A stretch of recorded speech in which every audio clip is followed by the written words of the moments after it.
C'est le moment de l'histoire de Wolfie.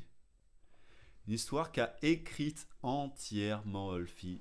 Originale, inédit pour la veillée. Comment elle s'appelle ton histoire? Elle s'appelle Pleine Conscience. World Premiere.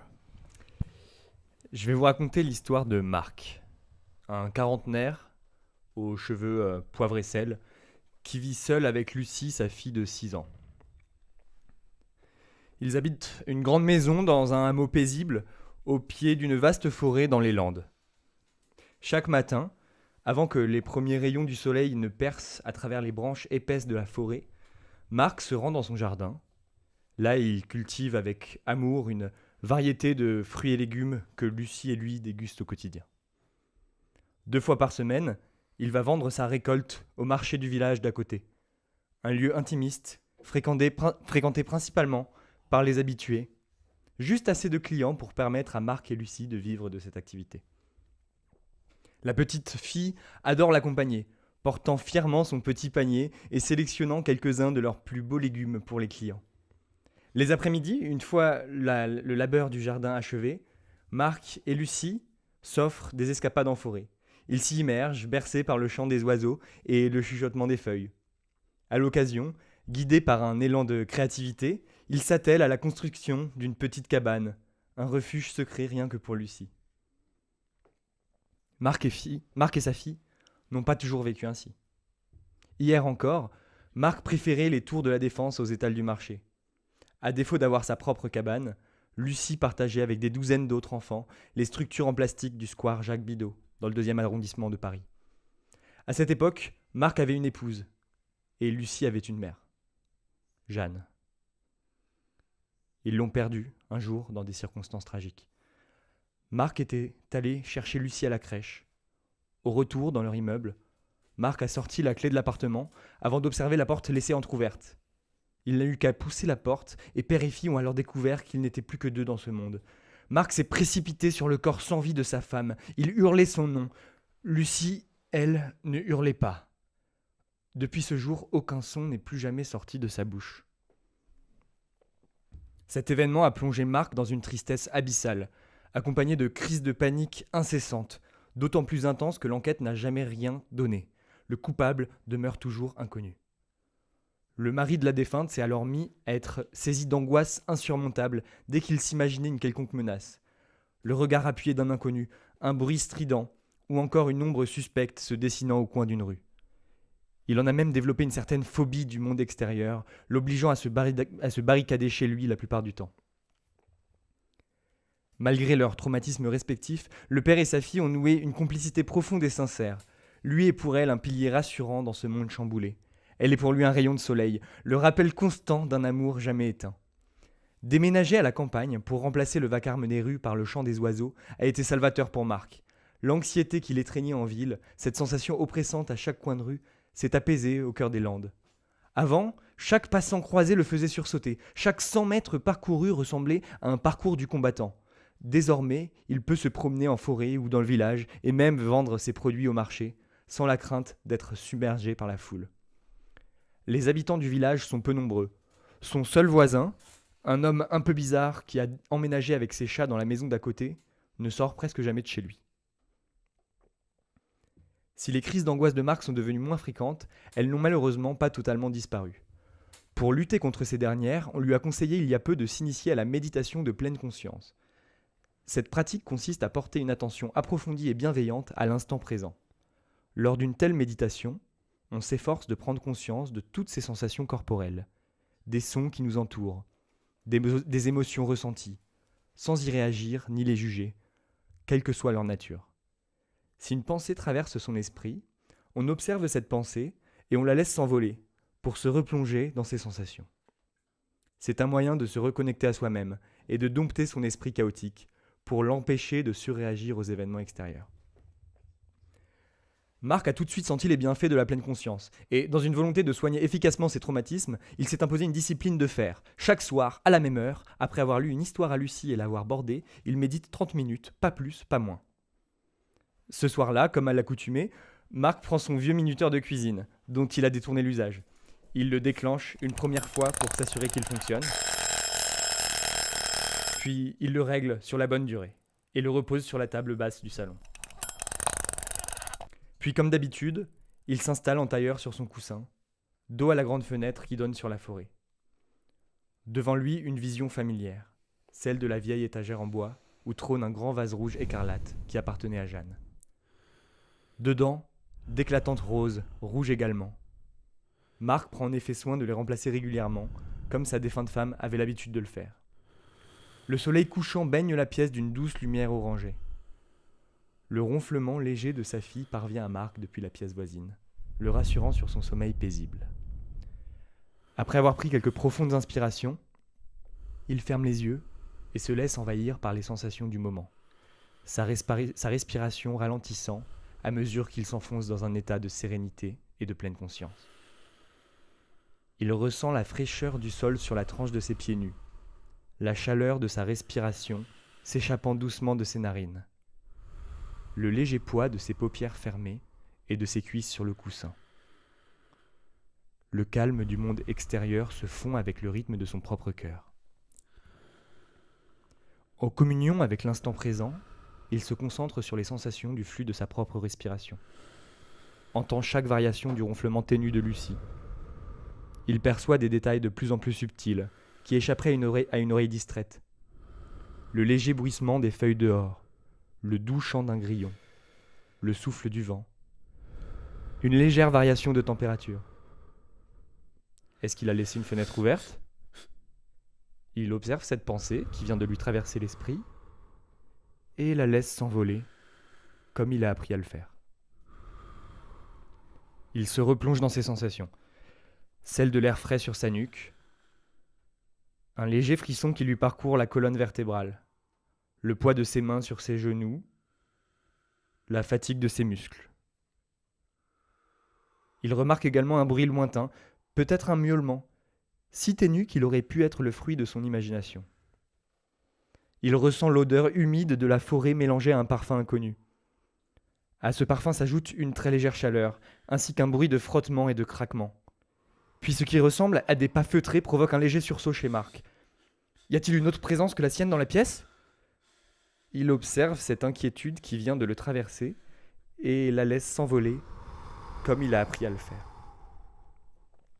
En se replongeant dans ses sensations, il remarque que les battements de son cœur se sont un petit peu accélérés. Il se concentre sur la sensation de ses mains devenant plus moites et de son ventre qui se contracte légèrement au niveau de son estomac. Vient alors un bruit strident, comme celui d'un verre qui se brise, suivi de ce qui ressemble à un râle étouffé qui dure à peine une seconde. Y a-t-il un intrus ? Est-il en danger ? Marc observe ces questions refaire surface dans sa conscience avant de les laisser s'envoler, comme il a si bien appris à le faire.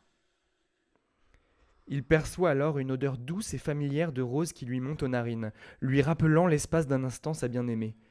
Cette sensation de nostalgie fugace se fait rapidement étouffer par toutes les sensations corporelles qui s'intensifient. Marc sent les muscles de ses jambes se contracter, les battements de son cœur s'accélérer encore, et sa respiration devenir plus hachée. Il sent alors une odeur, une douleur, comme des égratignures sur la plante de ses pieds, son genou gauche, puis la paume de sa main droite. Un souffle prononcé, presque guttural, semble venir de devant lui, parvient à ses oreilles, tandis qu'il ressent de légères douleurs à plusieurs endroits de son corps, son torse, ses hanches, ses mains. L'espace d'un instant, il se dit que ce qui est en train de se passer n'est vraiment pas normal. Doit-il arrêter sa méditation ? À nouveau, il observe ses pensées inquiétantes et comme il a appris à le faire, il les laisse s'envoler. Il ressent sa transpiration perler sur son front. Des sons toujours plus intenses et chaotiques parviennent à ses oreilles, rendant de plus en plus difficile pour Marc de prendre conscience de toutes ces sensations. Une étrange caresse, presque comme un tissu effleurant sa peau, lui fait sursauter le bras. Alors qu'il a l'impression de manquer d'oxygène, il entend un cri étouffé qui ressemble étrangement au sien. Il observe la panique prendre de plus en plus de place dans son esprit. Il l'observe sans la juger, la laissant s'envoler pour se concentrer encore une fois sur ses sensations corporelles et les sons qui l'entourent, comme il a appris à le faire.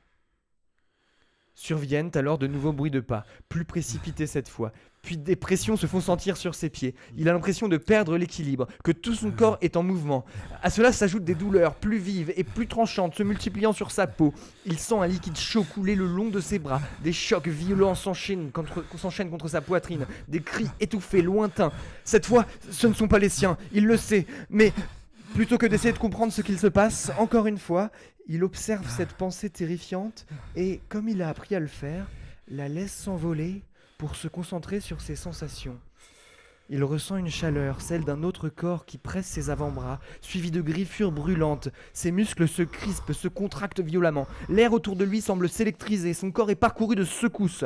Il sent une odeur métallique, à laquelle se mêle un parfum de vanille qui lui fait soudainement penser à Lucie. Va-t-elle bien ? Est-elle en sécurité ? Il observe ces questions envahir son esprit avant de les laisser s'envoler, comme il a appris à le faire, pour se reconcentrer sur ses sensations. Une douleur fulgurante envahit tout son corps, puis le contact froid et dur du sol contre lui.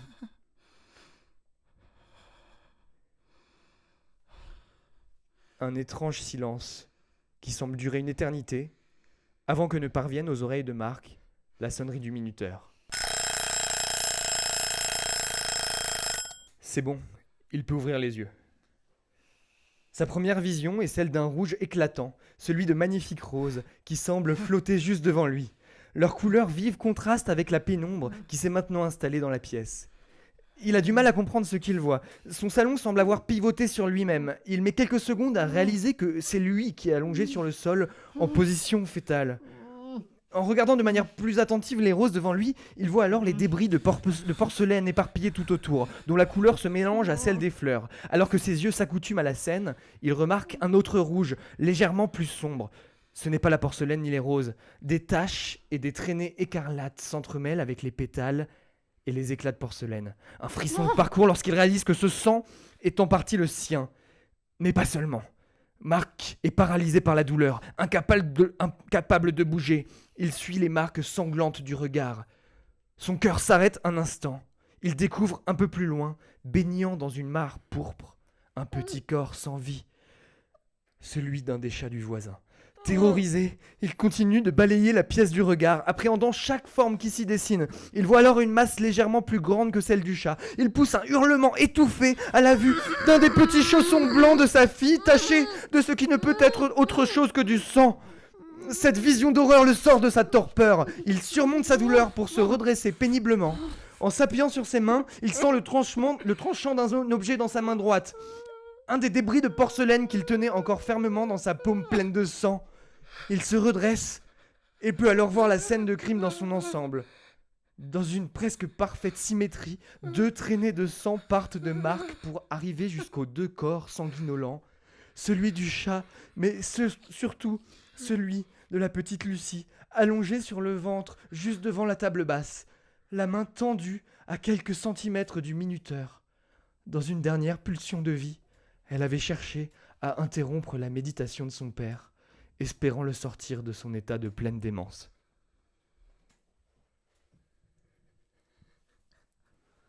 Eh ben. Waouh. Wow. C'était... Étienne est dans tous ses états actuellement. Étienne était Moi aussi. Oh là là. C'était sensationnel. Bravo. C'est. Purée, la fin est dark. Hein. C'était le but. Bon, ça vous a plu alors ? Bah oui, bah surtout que. Enfin. C'est toi qui l'as écrit entièrement. Ouais. J'ai trouvé ça super bien écrit. Il y a 2 personnes qui m'ont aidé, Étienne et ChatGPT. Il Non, sérieux. y en a un des 2 qui est meilleur que l'autre, mais je dirais pas lequel. Mais non, c'est moi qui ai écrit la plupart. Oh, bravo. C'était hyper immersif. Ouais. Oui, c'est ça, c'était hyper immersif. Et en plus, on avait Étienne qui, disons, faisait une interprétation assez magistrale en fond, mais en plus, et c'est. Ça sent le vécu un peu comme histoire, j'ai l'impression. Enfin, en tout cas, cette histoire de pleine conscience. Bon, alors moi, j'ai jamais fait de méditation du tout, mais j'ai l'impression que ça toi, t'en fais ? Alors, ouais, bon, ça sent le vécu. Alors déjà, j'ai pas de femme morte, ni de fille Oui, alors, morte. sauf cette histoire, oui. Mais oui, pour la petite histoire, j'ai eu l'idée de cette histoire en pleine séance de méditation de pleine conscience. Mon esprit s'est égaré. J'ai décidé de pas se faire de pas faire envoler cette pensée et de laisser mon esprit enfin de lui laisser libre cours à son imagination morbide et j'ai pensé à ça. Je sais pas pourquoi. À la base, la méditation, ça me fait du bien, hein, Ça me rappelle beaucoup l'histoire en fait d'Ambre sur la pulsion. Et ça me rappelle beaucoup ça, ouais. Ouais, il y a peut-être un truc comme ça, sauf que là, la différence, c'est que le personnage principal ne s'en rend absolument pas compte, quoi. Ouais, c'est ça, ouais. Il est victime de lui-même, enfin, il est victime de sa folie, et... Ouais, Tout à fait, ce sont deux histoires complètement différentes, chacune est originale et inédite pour la veillée. Dans le chat, Sacha, bonjour Sacha, nous dit qu'elle ne va plus jamais méditer. Alors, ce n'est pas le but. La méditation de pleine conscience, c'était une pratique vraiment bénéfique. Donc là, le but, c'est de rigoler. Enfin, de rigoler. Moi, ça m'a fait rire d'écrire cette histoire. Donc le but, c'est de rigoler, Elle est morte. Il a buté sa fille. Ouais, j'allais dire, purée, Non, mais j'allais dire de tourner en dérision les choses qui nous font du bien, quoi. Voilà, c'est ça. Ah, Excellent point de vue. j'avoue, non, mais c'est un bon truc, ça. C'est un bon moteur pour les histoires qui font peur. Le truc qui a l'air vraiment particulièrement anodin, l'activité limite qui est très bénéfique et puis qui tourne à l'horreur pour pas grand chose. C'était un très bon concept d'histoire et franchement, je comprends quand ton esprit est vagabondé pour te dire que c'était une bonne idée. La petite satire de la méditation. C'est ça.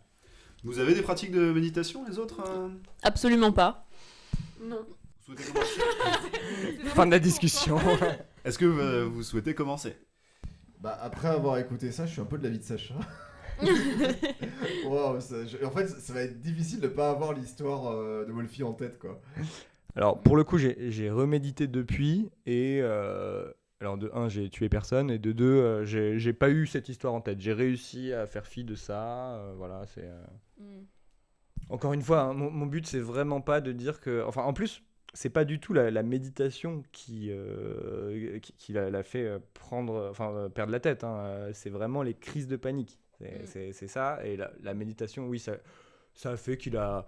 Il a laissé son corps faire des trucs bizarres sans s'en rendre compte. Voilà, c'est vrai qu'on ça. on se focalise sur on se focalise sur la méditation parce que c'est le cœur de l'histoire, mais en vrai, effectivement, la cause de la folie meurtrière à la fin, c'était surtout la panique du personnage principal. Donc oui, en tout cas, on te croit quand tu nous dis que c'est pas du tout pour jeter l'opprobre ou pour la méditation. Me faites pas dire ce que j'ai pas dit. Non, mais en plus, je pense que c'est totalement impossible que la méditation te fasse ne pas réagir, ne pas prendre conscience de ça. Enfin, à mon avis, c'est le contraire. Elle permet plutôt de l'inverse. t'éveiller plutôt que de. Ouais. de Non, flouter c'est ton complètement esprit. con comme histoire. Je sais pas pourquoi j'ai écrit ça. Oui, je suis d'accord. Non, j'ai une question quand même. Qu'est-ce qui est arrivé à sa femme, à ce type-là, à Marc? Bah, j'ai envie de vous retourner la question à vous tous, toutes et tous. C'est quoi vos hypothèses? Petit bambou. J'ai l'impression qu'il veut qu'on écrive la suite. Cet individu n'a plus d'inspiration. Non, moi je dis sa femme, elle a disparu dans une volute de neige blanche. Voilà. Non, vous avez pas des petites hypothèses sur qu'est-ce qui aurait pu lui arriver Elle est morte en couche. Non, parce que, alors, pour rappel, donc, il est rentré chez lui et il a trouvé sa femme morte. La porte était entrouverte, alors que lui, il était allé chercher sa fille à la crèche. Et- Était-il allé chercher sa fille à la crèche? C'est la question que tout le monde se pose. Alors moi, je pense qu'il est parti chercher sa fille à la crèche. La question que je me pose, c'est est-ce qu'il a buté sa femme?